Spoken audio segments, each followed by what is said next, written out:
حامل الجواز السعودي يتحرك عليه اسطول. اثبت لكم بالدليل القاطع.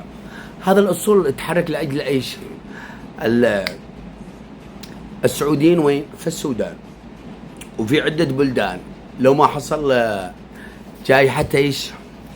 كورونا، الاسطول السعودي في انحاء العالم ياخذ رعاية برا وجوا وبحرا. شوفوا يا جماعة، اما هذه الطائرات طائرات عدة.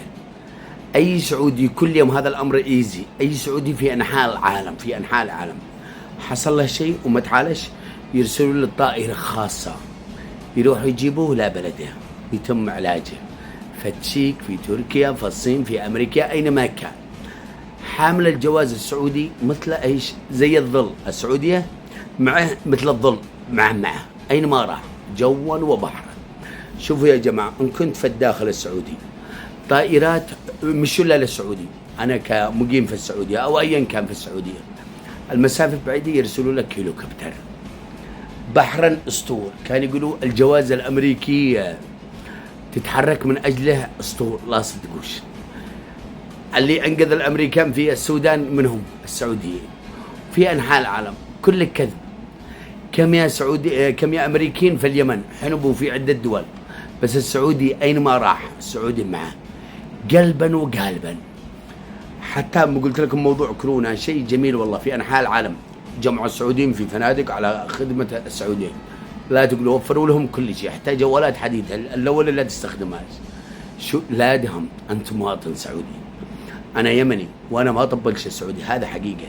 بس أنا يتقطع قلبي، إحنا في اليمن والله ما يتحرك لنا ليموزين مطر دراج الناري، والله لو نموت في أي مكان.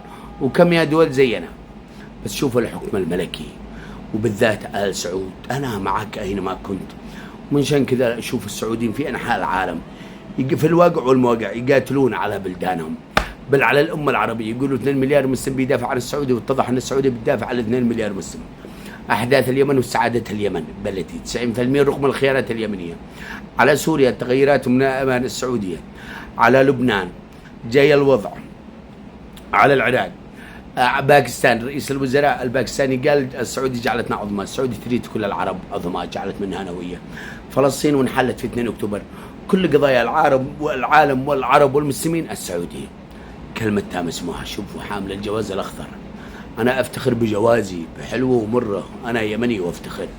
وقريبا نستعيد صنعاء وندق خشم الروافض والأخوان جو نحذو حذو المملكة. بس شوف السعودية من قدكم يا السعودية، من شان كذا كلاب تنبح عليكم وانتم بام رقم 1.